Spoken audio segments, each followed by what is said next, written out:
I knew something was wrong the moment I opened the manila envelope.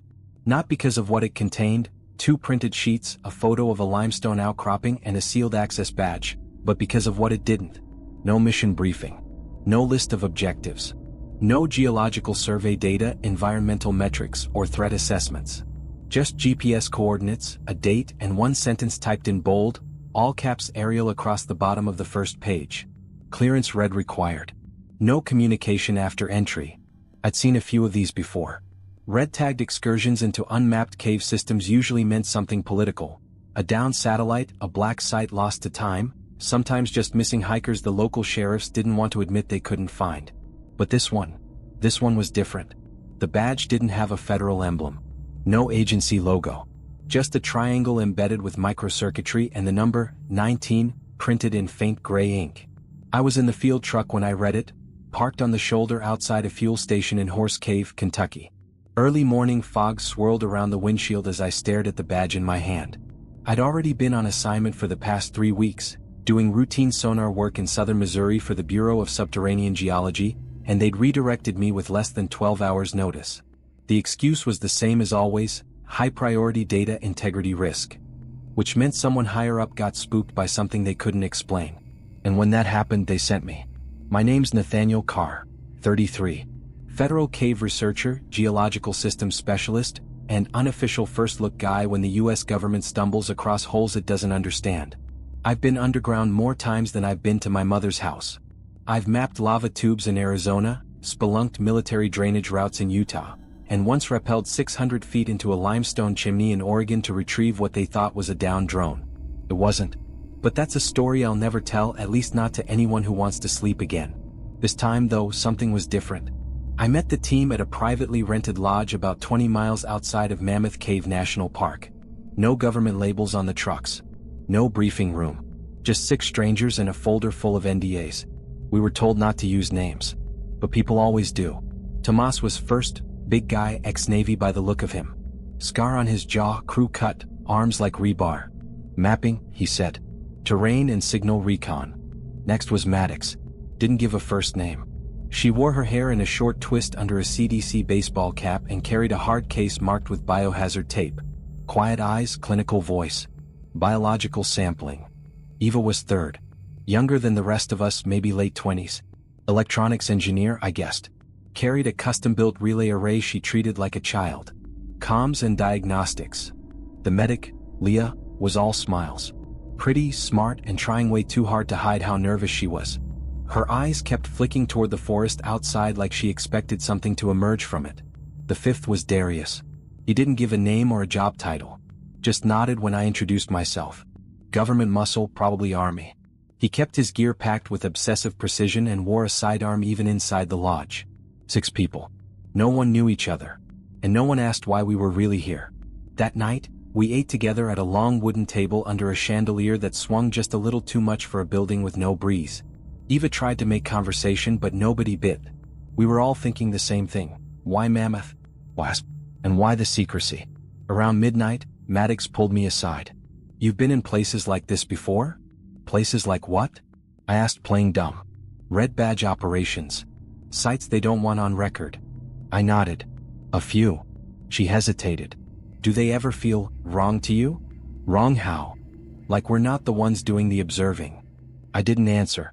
Just looked out the window where the trees had gone perfectly still. We were scheduled to enter the cave system at 0600. I spent the rest of the night in bed staring at the ceiling, listening to the walls creak and shift. Old wood always talks in places like this. But that night it sounded less like wood, and more like breathing. I closed my eyes, but I didn't sleep. Not really. I kept seeing flashes of the badge. The triangle. The number 19. And that phrase again looping through my head like a metronome made of dread.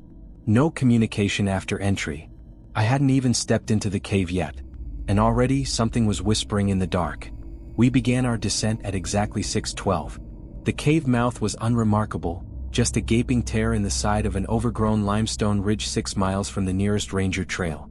The entrance sat half buried beneath ivy and deadfall, invisible from even a few yards away. According to the satellite imagery we'd been given, it hadn't existed 2 months ago. I led the way, Eva behind me, then Tomas, Leah, Maddox, and Darius watching our backs. The first 100 feet felt routine, jagged stone, slick from condensation with stalactites hanging like rotted teeth above us. Our headlamps illuminated the narrow passage in jittery bursts, throwing shadows across the walls that seemed to twist and breathe. It didn't take long before the standard map markers stopped making sense. "This tunnel shouldn't go this deep," Eva whispered behind me. She was right. Mammoth Cave was massive, sure, over 400 miles of mapped passageways, but this route dove sharply at a near impossible angle, deeper than anything listed in the USGS records. At 400 feet down, Tomas muttered something under his breath and tapped his helmet. "Compass is shot." Mine too. The digital readout on my wrist pulsed red and flickered, the arrow spinning uselessly. Maddox checked her magnetic sensor rig and frowned. "It's not just you," she said. "There's some kind of interference field." "Could be magnetite," I offered. "Unusual concentrations can throw off instruments." "No," she said flatly. "This isn't random mineralization.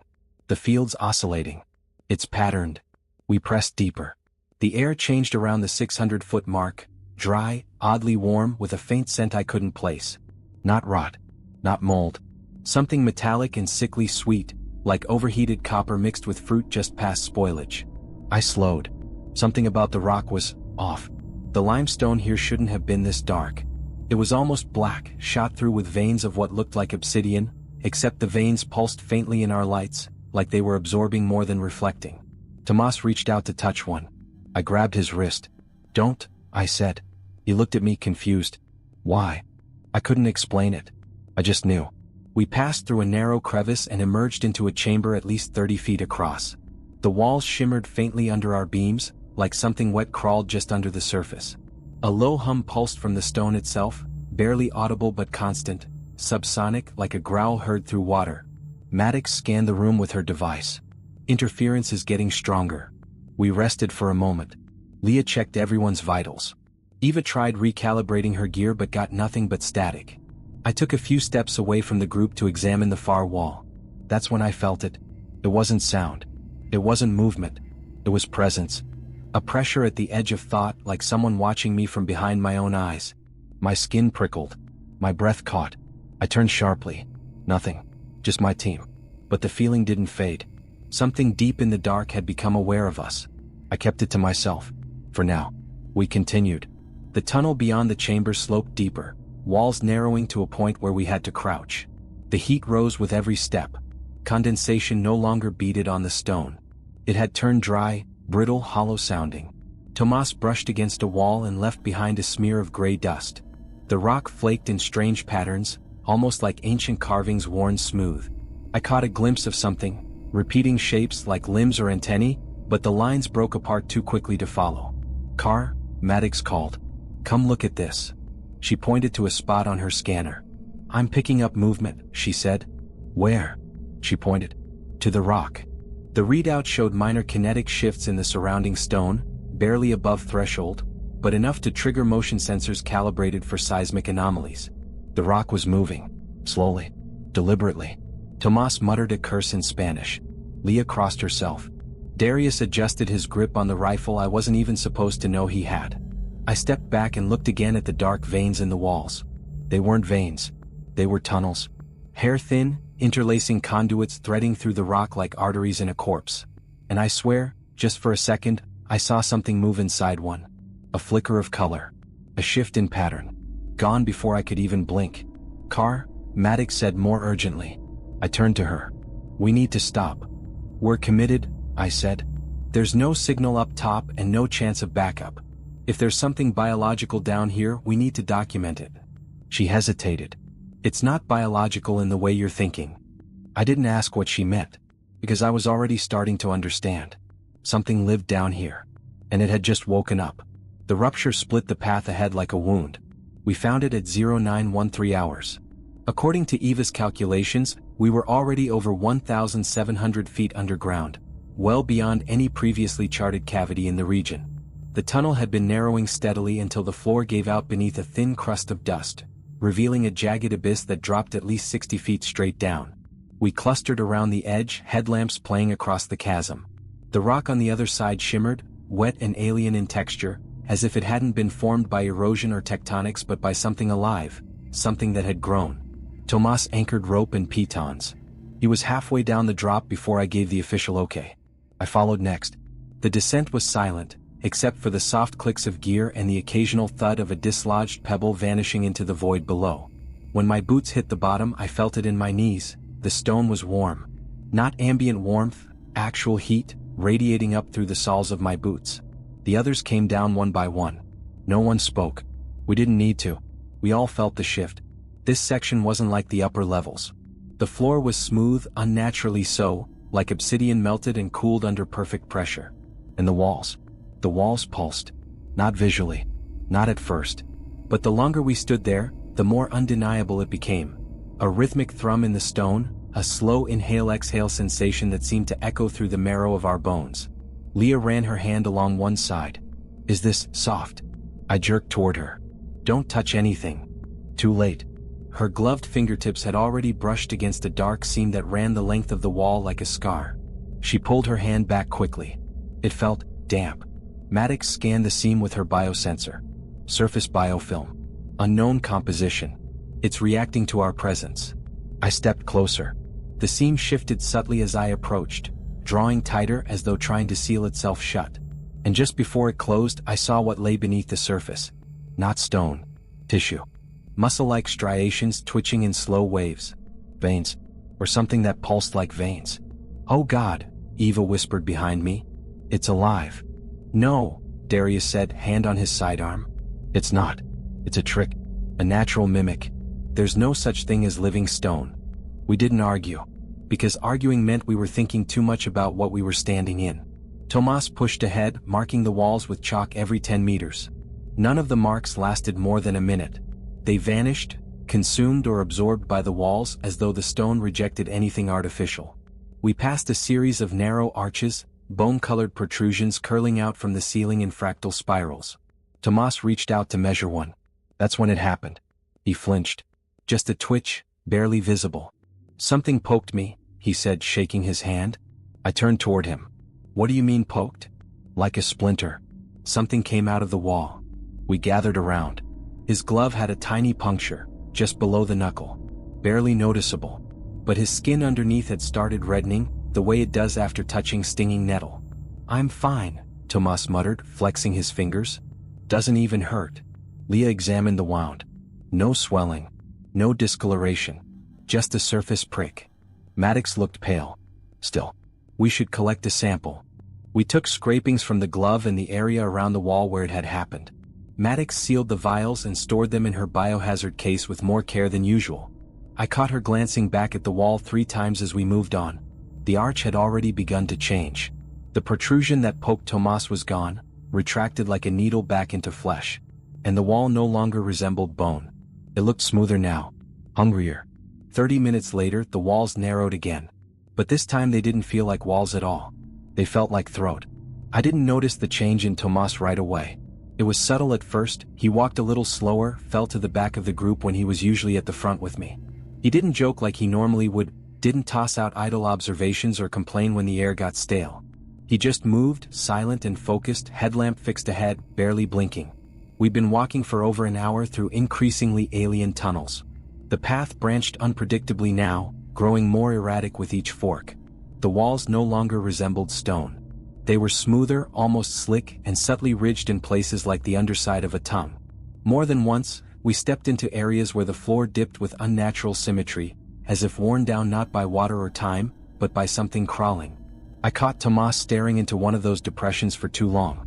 When I called his name, he didn't respond at first. When he finally did, his voice came out flat. "Just tired," he said. But his eyes didn't look tired. They looked unfocused.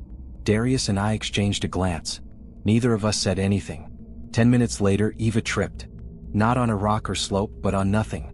She froze in place, arms spread to steady herself. "Something tugged my ankle," she whispered. We all turned. "Could be your imagination," Leah said. "We're all on edge." No, Eva's voice was sharp. It was firm. Like fingers. She pulled up the cuff of her pants. There was a faint smudge just above her sock. No bruising, but the skin looked off. Pale and slightly rough, like contact dermatitis. I crouched beside her and examined it under the light. "It's like a burn," I said. "But not thermal." Maddox ran a quick scan and frowned. There's slight protein denaturation in the outer dermis. Like exposure to a mild acid, but none of our chemical sensors picked anything up. Could it be from the air? Darius asked. No. This is contact-based. Direct. We moved on more cautiously, flashlights scanning the floors, walls, even the ceilings. And that's when I noticed it. Tomas had started rubbing the side of his neck. I called to him. He didn't answer right away. I moved closer. Tomas. What's wrong? He blinked and turned his head slightly. That's when I saw it. A patch of skin behind his ear, just under the helmet strap. The color was wrong. A dull gray, almost bruised looking, but with a strange sheen, like something under the skin was pressing out. The texture wasn't right either. The skin didn't look wrinkled or injured. It looked grown. I stepped in front of him and put a hand on his shoulder. Let me see your neck. He pulled away. I said I'm fine, he muttered. Tomas, I need to look. Leah came over and tried to reassure him, but he brushed us both off and turned to keep walking. Don't slow us down, he said. His voice was wrong. Too calm. Too empty. That's when Maddox spoke. I think it's happening to me too. She pulled up the sleeve of her left arm and showed us the spot just above her wrist. A small oval discoloration. Faint but unmistakable. I felt it earlier. Like something brushed me. I didn't think much of it, but now. Leah checked herself next. Her forearm had a nearly invisible welt along the side. Eva turned pale. What the hell is going on? We were quiet for several minutes. It was Darius who broke the silence. Whatever those things are, they don't kill you right away. What do you mean? Maddox asked. They touch you. And then they wait. I felt my heartbeat thumping in my ears. How many of us had been touched? I checked my own body, running my fingers along my neck, arms, legs. My left calf had a faint ridge just above the sock line. I remembered brushing past the wall an hour ago. Had that been the moment? We sat down in a wider chamber where the ceiling arched in a ribbed, unnatural dome. No one spoke for a while. Tomas leaned against the wall, eyes shut, breathing slow. He didn't move even when Eva spoke to him. He's not sleeping, I thought. He's listening. Somewhere far below, something scraped softly. We weren't alone anymore. And something down here was counting how many times it had touched us. We camped that night in a cavern the size of a cathedral. It wasn't ideal. Every instinct screamed at me to keep moving, to stay ahead of whatever infection, or infestation, was spreading through our team. But fatigue had won. We'd been underground for over 30 hours and the physical toll was beginning to show. Eva's hands shook when she tried to operate her scanner. Leah had a nosebleed she swore was nothing. Darius walked with a limp he refused to explain. And Tomas hadn't spoken since we stopped. He stood at the edge of the chamber with his back to us, facing the darkness. So, motionless. Like a sentry on watch for something only he could hear. The rest of us set up the shelter. It was a 2-tent configuration with overlapping environmental seals, standard for cave expeditions. Normally we'd only use it for sleeping through tremors or bad air, but tonight we deployed everything. Radiation mesh, portable power, interior UV. Maddox even ran the full biofilter twice despite the battery drain. We didn't speak as we worked. The only sounds were zippers, Velcro, the soft mechanical whine of the air scrubbers cycling to life. Something had changed in the air. It smelled wrong. Not foul, just off. Like breath from a throat that had never seen daylight. I caught Eva staring at her arms in the low light, rubbing at a spot near her elbow over and over again like she was trying to erase something. I looked and sure enough, there was a patch of skin just slightly too smooth. Like something beneath it was healing in a way human tissue never should. She met my eyes. 3 places, she said softly. That I know of. I nodded without responding. We gathered for food not because anyone was hungry, but because routine kept us sane. Maddox forced herself to eat half a protein bar. Leah passed on hers and just drank water. When it was my turn to do a wellness check, I found myself delaying. Moving slower. I didn't want to know. But I did it anyway. Each team member. Vital signs, pupil dilation, skin analysis with a handheld dermal scanner. What I saw made my stomach knot. Cellular density was increasing at localized points across their bodies. Like scar tissue forming without injury. Maddox had it worst. 4 zones, 2 of which were already harder than cartilage. And Tomas didn't respond to any of my tests. His pupils were reactive but slow. Heart rate irregular. When I shined the light into his mouth, I saw something under his tongue. A glisten. A ridge. I almost dropped the scanner. When I asked to take a sample, He simply turned away and walked further into the dark.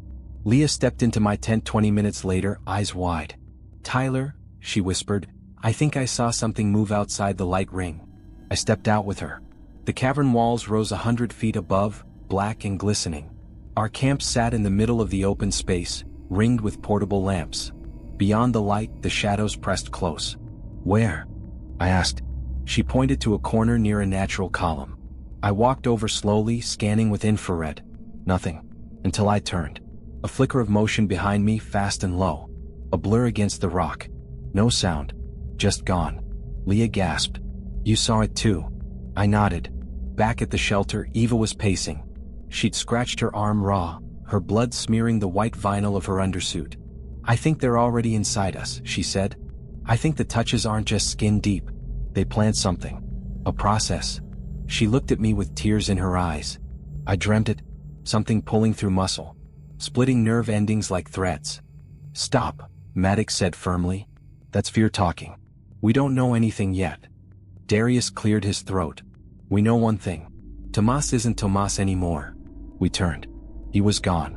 No one had seen him leave. His boots still sat by the tent entrance. His gear. His lamp. All still there. But he wasn't. We searched the cavern for over an hour. Nothing. No footprints. No noise. He was just gone. At some point, Eva leaned in close to me and whispered, "I think the cave took him." I didn't laugh. I didn't say anything. Because something inside me had started to agree. Something in the stone was alive. And it wanted us, changed. Piece by piece. Touch by touch. We found the hidden chamber by accident. It was Maddox who spotted the seam in the wall. A fine, jagged line almost indistinguishable from the surrounding stone. She only noticed it because her hand, tracing along the surface in search of temperature changes, slipped into a shallow indentation and caught on something metal. A handle. Old, rusted, fused partially into the wall like it had been melted into place. We were several hours deeper by then, having moved cautiously through the winding tunnels. No sign of Tomas, no further encounters, at least not ones we could identify. But everyone felt the same thing. The silence was heavier. The tunnels breathed. We tried the handle. It didn't budge at first. I told the team to stand back while Darius and I worked it. After several minutes of wrenching, the seam cracked with a sound like bones splitting, and a chunk of stone peeled away. Behind it was a small antechamber.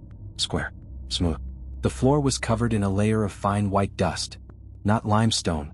It was too soft. I brushed some aside and saw metal beneath. "This isn't a natural formation," Leah said, her voice hoarse. "No," I agreed. "This was built." At the far end of the chamber, another door. Unlike the one we just breached, this one was sealed tight from inside. Thick bolts, arranged in a crosslock pattern, protruded from reinforced slots. Someone had gone to serious lengths to ensure whatever was inside couldn't get out. We exchanged glances. "We shouldn't open it," Maddox said. "We need answers," I replied. It took nearly an hour to undo the locking system. Brandon finally used a small charge to break the last bolt. The door swung open with a wet hiss. The smell hit us first. Not rot exactly. More like old copper and stagnant fluid. The kind of scent that coats your tongue and makes the back of your throat itch. Lights up. Flashlights swung. The room beyond was larger than expected. Circular, at least 50 feet across, with a domed ceiling etched in geometric patterns too elaborate to be natural. It looked like veins carved in obsidian. And then we saw the bodies. 6 of them. Arranged against the far wall, sitting with their backs propped up and heads bowed. Each one wore remnants of gear, old, degraded, pre-digital. Tags marked with faded names and expedition numbers from a government survey I didn't recognize. "These guys aren't from any known caving team," Darius murmured. "This tech is Cold War era, maybe earlier." The bodies weren't decomposed like you'd expect. No mold. No maggots. Just dry, leathery skin stretched tight over bones. But the bones were wrong. The skulls were too long, front to back, with the jawlines elongated and sharp like something halfway between a human and a canine. One had no visible nose left. Just a collapsed cavity. And the fingers? They had too many joints. I counted 7 on one hand before I had to look away. Each finger was tipped with hardened, blackened nails that curled slightly inward like claws. Eva knelt next to one of the corpses, holding a portable scanner in trembling hands. "They're mutated," she whispered. "These aren't natural evolutionary changes. This is artificial. Forced. Look at the skin," Leah said, pointing. Along the necks, torsos, and arms were small, rounded swellings, like tumors, but some had burst open at the surface, revealing slick, dark growths that shimmered faintly under our lights. Maddox checked the chamber seal. This door was locked from the inside, she said again, almost to herself. They sealed themselves in. Why? To die, Darius said. I found a journal clutched in the hand of one corpse. The pages were barely legible, but some entries remained. We miscalculated exposure thresholds. It doesn't stop at skin contact. Hearing whispers now. Can't tell if they're internal or... Pulled the comms battery. No signal. Won't let it spread. We're already changing. Doyle grew a second row of teeth. I've bolted the door. This is our grave. I lowered the notebook and looked at the others. They knew. Whatever's in these caves, it changes you. Slowly. Silently. And you know what's happening. We examined the rest of the chamber in stunned silence. The walls bore deep scratch marks, as if something inside had tried to climb out. Do we seal it again? Eva asked. No, I said, my throat dry. We document it. Take everything we can. We started photographing, scanning, cataloging. But in the middle of the process, Leah screamed. We turned, lights converging. One of the bodies had shifted. Its head had fallen sideways. But its hand was no longer where it had been. It now touched the floor, fingers outstretched. No one had moved it. No wind. No seismic shift. It had moved. By itself. We backed out slowly, hearts racing, lights shaking. Back into the main tunnel. Back into the uncertain dark. The door closed behind us. We didn't lock it. Because we all had the same terrible thought. Something inside might want to follow. I first noticed something was wrong with Brandon when he stopped answering questions. It wasn't like him. Brandon was methodical, hyper-focused, always keeping track of our gear and movement times with a kind of neurotic precision that made him our unofficial logistics officer. But now, sitting against the tunnel wall with his helmet off and his breathing shallow, he looked elsewhere. Eyes fixed on the rock like it was breathing with him. Like it was whispering. Brandon, I said, crouching beside him. You okay? He turned his head too slowly, like it took conscious effort. I feel fine. You don't look fine. The others had gone ahead 20 meters to check a junction tunnel, their lights dancing on the walls. Only Maddox was still nearby, inspecting her equipment. She glanced over, probably having picked up on my tone. Brandon smiled at me, lopsided, too wide, and then looked away. Did you hear it? He asked. Hear what? He pointed up the wall, at a jagged seam in the limestone where water had once carved through. Voices, he said. In the stone. You can hear them if you press your ear to it. I stared at him, searching for the joke. There was none. Did something touch you? I asked quietly. His smile didn't fade. Everything down here touches you eventually. We called the others back. I pulled Maddox aside and whispered about Brandon's behavior. She didn't argue. Eva found something bad, she said. We should regroup. We moved quickly through the junction and into a larger chamber. One I hadn't approved for access yet. Eva was near the center, pacing in a tight circle with her tablet in hand. She looked pale under her headlamp. The ascent paths collapsed, she said when I approached. What? Debris fall. The shaft we used to enter, gone. Caved in, completely blocked. Nothing but shattered stone and dust. We can't get back up. I stared at her, the weight of the words sinking in slowly. Then we used the backup, emergency rig. Sector C. She shook her head. The rope lines snapped. Tension fracture. I think something cut it. I blinked. Cut. She nodded. Not frayed. Severed. I wanted to yell, wanted to throw something against the stone and scream until the echoes shook the dust loose. But I didn't. I took a breath. One more. What about radio? Eva held up the transmitter. Dead. No signal. Not even internal relay. Just static. Darius kicked a rock hard enough that it ricocheted off the far wall. We're trapped, he growled. Leah was quiet, which made it worse. She was always the calm one. Her silence now echoed louder than panic. We have backup protocols for this, I said, more to hear the words aloud than for reassurance. Survival rations. Oxygen flow is fine. We keep moving towards Sector D. That should still have surface access. We don't even know if Sector D connects to this part, Maddox snapped. This system wasn't fully mapped. We don't have a choice. That was when Brandon lunged at Eva. It was sudden. No warning, no raised voice, just a blur of motion as he crossed the space between them and grabbed her wrist hard enough to draw blood. She screamed and tried to pull back, but his grip was unyielding. "They're listening through you," he hissed, his face inches from hers. "You're broadcasting their signal." I was on him in 2 steps. So was Darius. We yanked him off her and wrestled him to the ground. He thrashed like an animal, biting and spitting, his eyes bulging with rage. Maddox grabbed a restraint strap from her pack and we pinned his arms. "Let me go," he roared, foaming slightly at the mouth. "I can still hear them."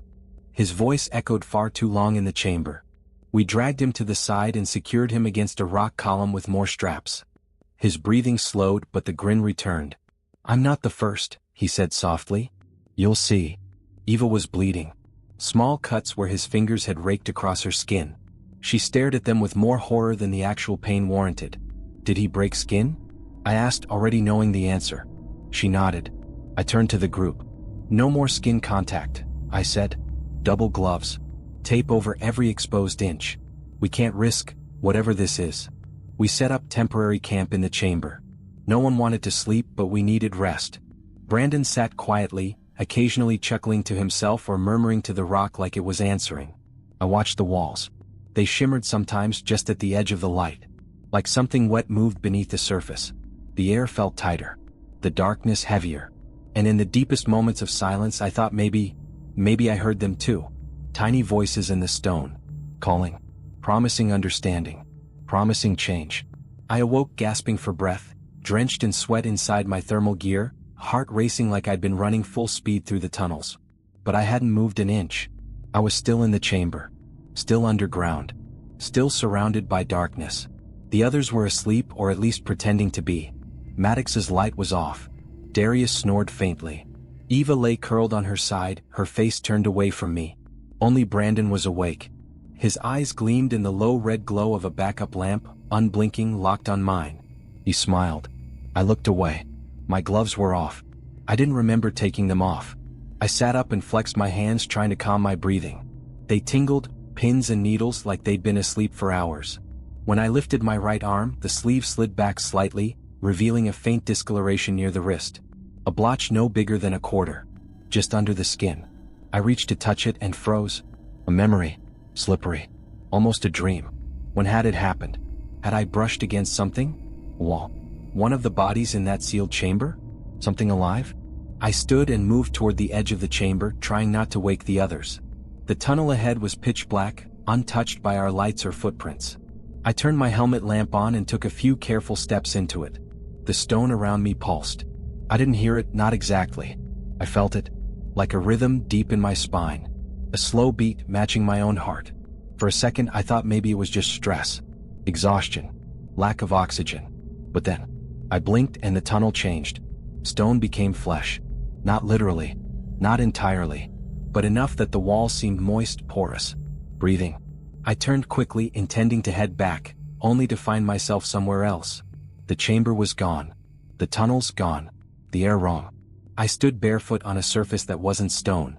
A dark plain stretched in all directions, slick and shimmering like oil over water. The sky above me, if it was sky, pulsed with a slow violet light. Something moved toward me. Not walked. Flowed. Small things, dozens at first, then hundreds, their shapes constantly shifting. Not quite insects, not quite anything I had words for. Glowing eyes without sockets. Fingers without hands.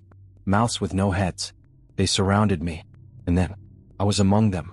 I looked down at my hands and they were not mine. Elongated. Translucent.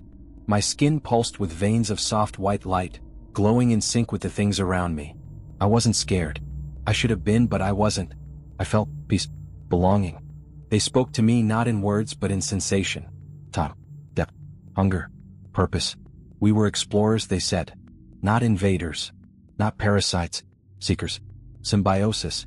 That was the word they pressed into my mind. They had been here long before us, before language, before the surface world. Hidden. Waiting. Watching. Learning how to reach us. And we had come to them. I dropped to my knees, no, not knees anymore, and wept. Wept for reasons I didn't understand. And then, I woke up. Back in the chamber. Still in my suit. Still holding my breath. The others were stirring. I looked down at my hands. They were normal. But the spot on my wrist had grown.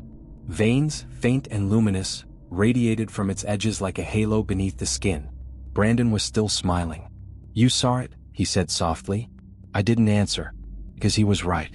I had seen it, and some part of me didn't want to forget. Brandon died first. It happened fast, so fast we didn't have time to scream.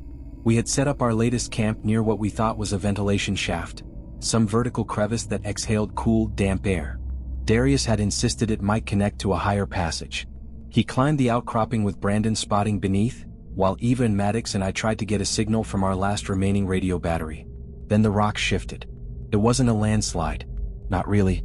More like something moved beneath the stone, coiled and massive, and then burst outward. For a split second, I saw Brandon's face turn up in surprise, mouth open, before a blur of shadow and claws tore through him from behind. It didn't just pull him into the crevice. It folded him, like a body made of paper, and dragged the pieces screaming down into blackness. Eva shouted something and fell backward, scrambling toward us. Darius jumped down but twisted his ankle on impact.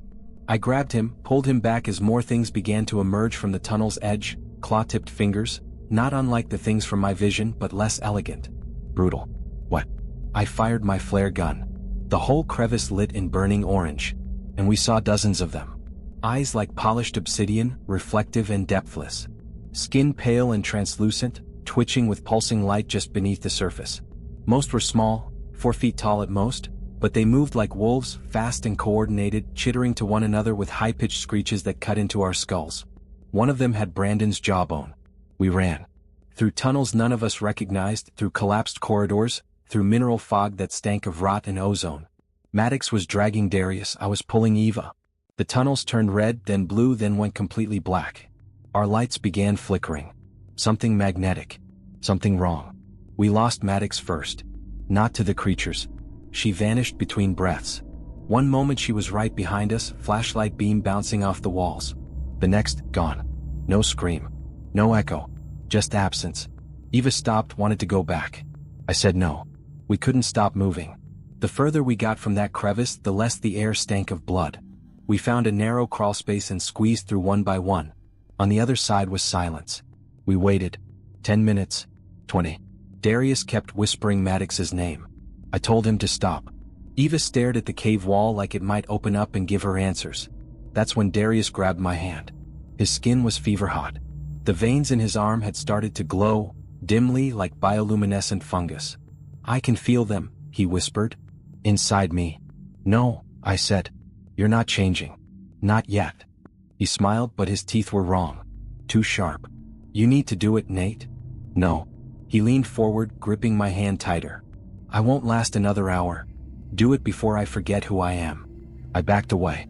I'm not killing you. You already saw what happens when we wait too long. He looked past me toward the dark tunnel. Don't make me become one of them. Eva turned, tears on her face. We didn't speak. Not when Darius drew his knife. Not when he handed it to me. He didn't flinch when I did what he asked. He was still whispering thank you when he stopped breathing. We buried him under rock. No words. No time. 3 remained. Then 2. Eva disappeared when we were resting. Just a second, I closed my eyes for a second. When I looked up, she was gone. Her pack was still there. Her boots. But not her. I searched for hours. Screamed her name into a dozen tunnels. Got no echo back. The silence was alive. And I was alone. Except for the things that moved in the dark behind me. Except for the voice inside me that was no longer mine. I started walking. No plan. No map. No light except the faint glow of veins beneath my skin. I didn't know if I was heading deeper or higher. But I knew one thing with absolute clarity. I wasn't the only one left. And something in the dark wanted me to find it. I felt it long before I saw it. The air shifted. Grew warmer. Denser. The rock beneath my boots began to tremble with a rhythm too steady to be natural. Too alive. It wasn't seismic activity. It was a pulse. A slow, aching throb that passed through my bones in waves. Something was breathing. Not in the way lungs draw air. But like the earth itself was swelling and contracting, exhaling heat and pheromone-rich wind from the cracks in its crust. Every cell in my body screamed for me to turn around. But I didn't. I don't know if it was stubbornness or the thing growing inside me. It wasn't talking exactly, but it wanted me to see. After nearly an hour crawling through tunnels thick with moisture and coated in twitching moss that recoiled at my touch, I found the edge. The tunnel simply ended. A sheer drop, maybe 30 feet down, opened into a chasm too large for my headlamp to fully illuminate. The beam disappeared into black, swallowed like it had never existed. But what I could see, God, it was a city? No, not a city. A hive. A cathedral of bone and chitin and mutated stone. Thousands, no tens of thousands, of those creatures. Some were the same size as the ones that killed Brandon. Others were bigger. Much bigger, moving like centipedes with too many legs, each one tipped in a glistening claw. They slithered across the cave walls, upside down, sideways, chittering in some obscene harmony. There were nests built from woven flesh. Slabs of tissue, grown like coral and strung from above. Cocoons dangled from stalactites, each one softly glowing with a pulsing biolight. Shapes moved inside human shapes. Some of the creatures stood upright. Their forms were too close to human to be coincidence. Their eyes still held the vague contours of recognition. Fingers too long, necks too thin, skin stretched and etched with glowing veins. I saw Maddox, or what had once been her. She was naked, her body shimmering with translucent patches that revealed the twisted vascular system beneath. Her mouth opened slightly and a sound like a hymn spilled out. A monotone note vibrated through the chamber like a haunting lullaby. And others joined in. Hundreds. Thousands. It was the song of the nest. A perfect unity of voices. Low and resonant. Not words, not language. Just emotion. Despair. Longing. Devotion. Then I saw it. In the center of the chamber. A mass of flesh, stone, and organic latticework. Taller than a building, rooted into the cavern floor like a tumor that had grown through the planet's crust. It wasn't solid. It throbbed. It pulsed in time with the air, like a colossal heart exposed to the open air. It sang louder than the others.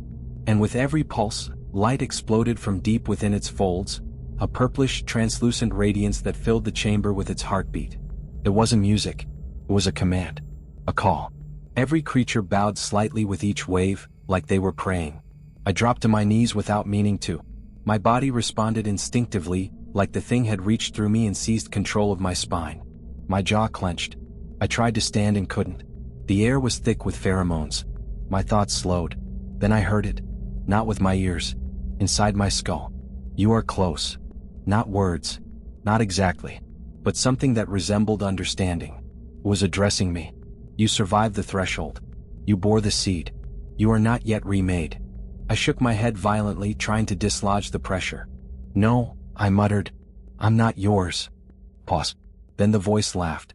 Not cruelly, but as if it knew better. You are already ours. You just have not finished becoming. Shapes moved near me. One of the tall ones, human-shaped, bent low looking into my eyes. It was Darius. His face twisted and softened at once, his lips moving with no sound. He mouthed my name. Then he reached toward my chest.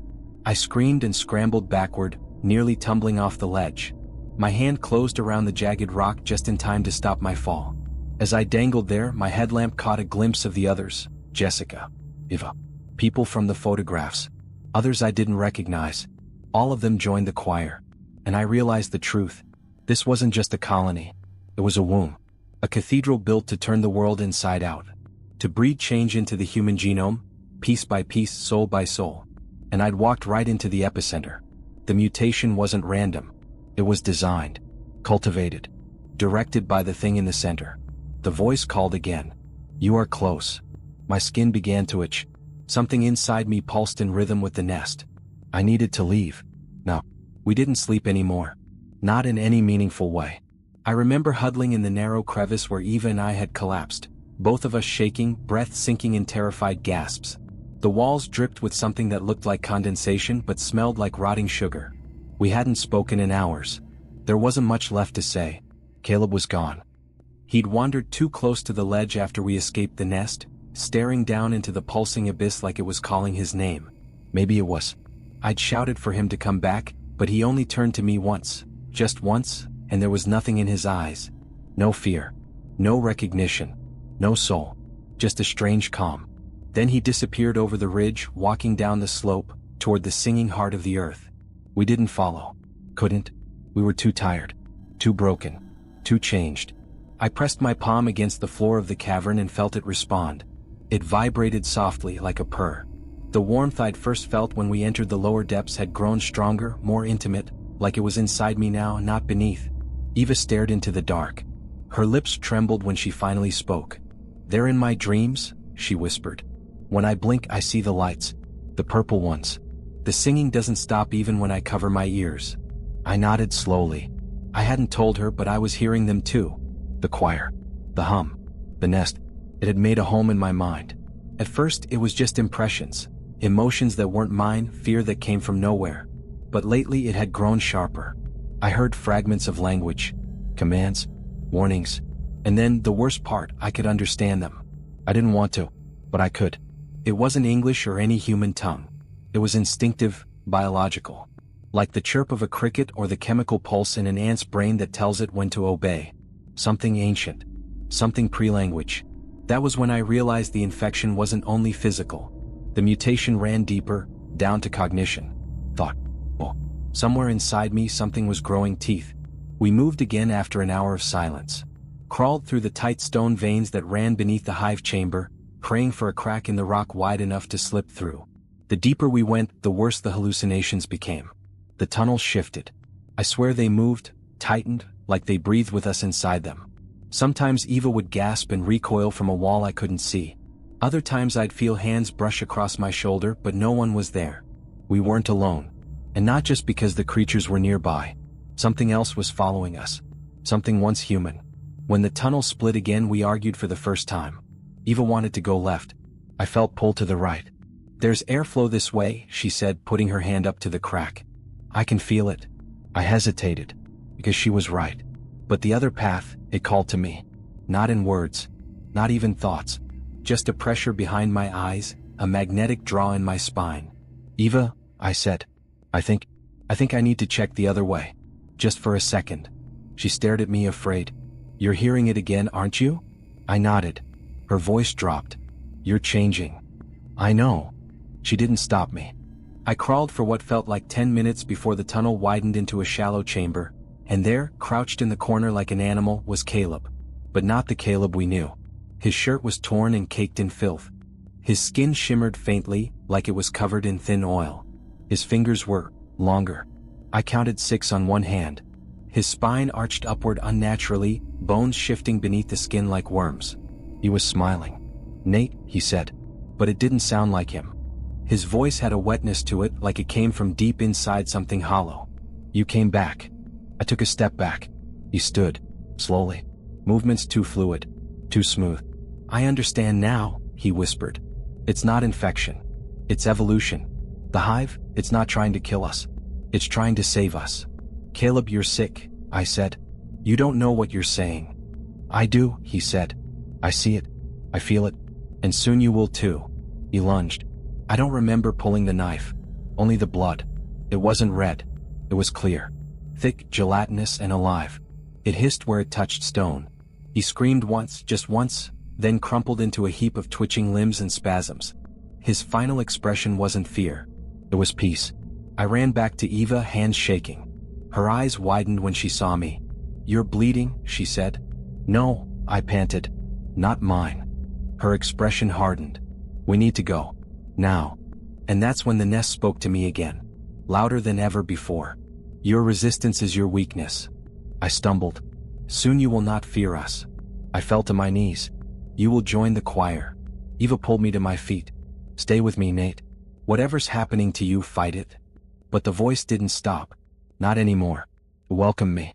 And part of me, deep, buried beneath years of logic and training, wanted to answer. The tunnel narrowed the closer we got to the emergency shaft. Jagged rock pressed in from both sides, biting at our shoulders and legs. Every muscle in my body screamed from exhaustion and pain. My hands were slick with Caleb's blood, or whatever that clear, corrosive fluid had become, and every breath I took tasted like ash and electricity. Eva moved ahead of me. She had the map from the fallen pack, one of the last useful things we'd salvaged from Rourke's gear. Her light flickered with each step, barely cutting through the growing haze that clung to the air like smoke. The singing hadn't stopped.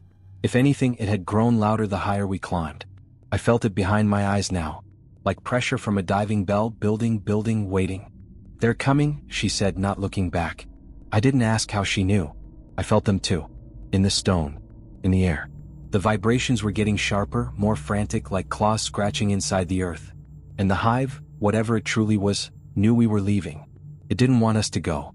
We reached the final corridor before the emergency shaft just as the floor sloped upward. I could see the rusted ladder cage in the distance, its red metal barely visible behind a curtain of condensation. Somewhere above it, the world still existed. Sky, trees, wind, light. I'd forgotten what light felt like. Eva turned to me with a tight smile. We're almost there. But the second she said it, a low howl echoed through the corridor.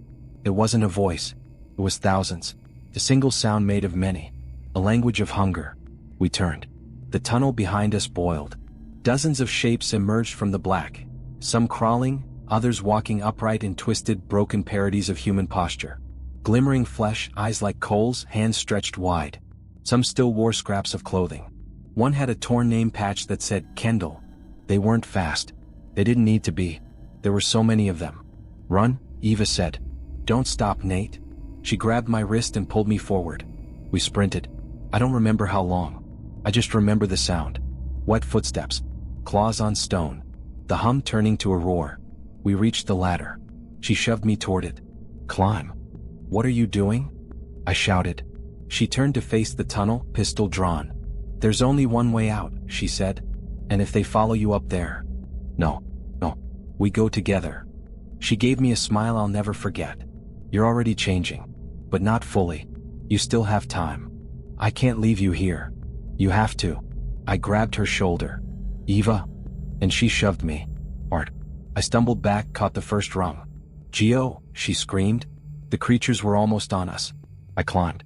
I heard the gunfire below, 3 quick shots, then silence. Then, the sound of tearing. Not cloth. Flesh. I didn't look down. The shaft felt endless. Every step burned. Every breath rattled. The infection in my blood was alive now, pulsing through my veins like liquid static. I could hear it whispering in the marrow of my bones. But I climbed. One rung. Then another. And another. Until finally I saw it. Light.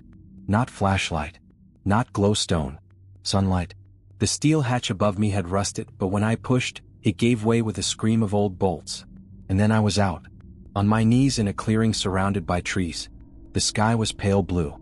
Wind blew across the pines. Birds chirped. Birds. I cried. I didn't mean to. Just happened. I was covered in blood. My skin shimmered faintly. My heartbeat felt wrong. But I was alive. I was still me. Mostly. I collapsed beside the hatch, breathing hard, the whispers in my mind still there, but faint now. Weaker. The further I got from the hive, the quieter it became. But it didn't leave. Not completely. I could still feel it. Dormant. Waiting. And I knew what that meant. This wasn't over. It has been 3 months. I'm writing this from a windowless room under the Rockies. They don't tell me exactly where. The air here smells sterile like bleach and filtered fear. A biometric lock hums outside my door. Cameras embedded in the ceiling track my every breath. Sometimes I stare directly at them and wonder how many people are watching. If they know what's inside me. If they think they still have time. I do what they ask. I take the pills, answer the questions, submit to the blood draws and cognitive tests. I pretend to be calm. Contained. But I am not. I haven't been for weeks. The thing inside me, it grew quiet for a while. Dormant, I thought. Like a wound scabbing over. But it wasn't sleeping. It was listening. Learning. And now it dreams. Not my dreams. It's dreams. I see them when I close my eyes. Sprawling underground cathedrals, pulsating bioarchitecture, cities made of cartilage and stone.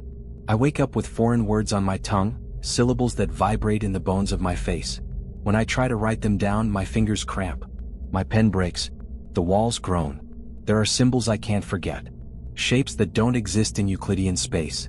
I see them in condensation, in the folds of my bedsheets, in the backs of my eyelids. I know now why we were sent. They didn't lose contact with the previous team.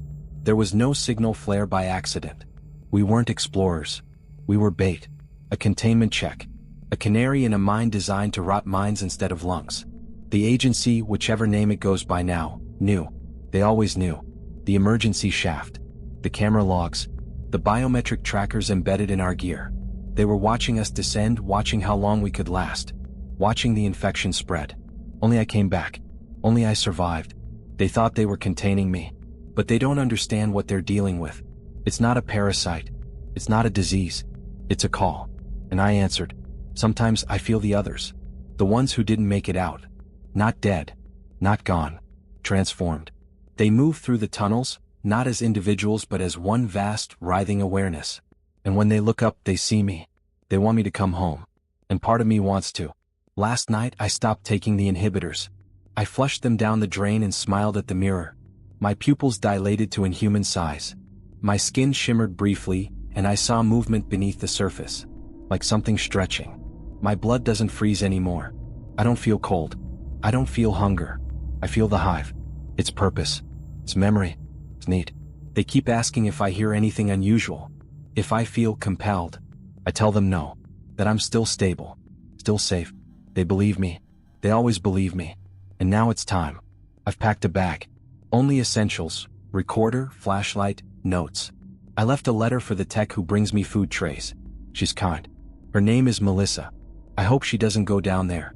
I hope no one follows me. But I know they will. Curiosity is a disease too.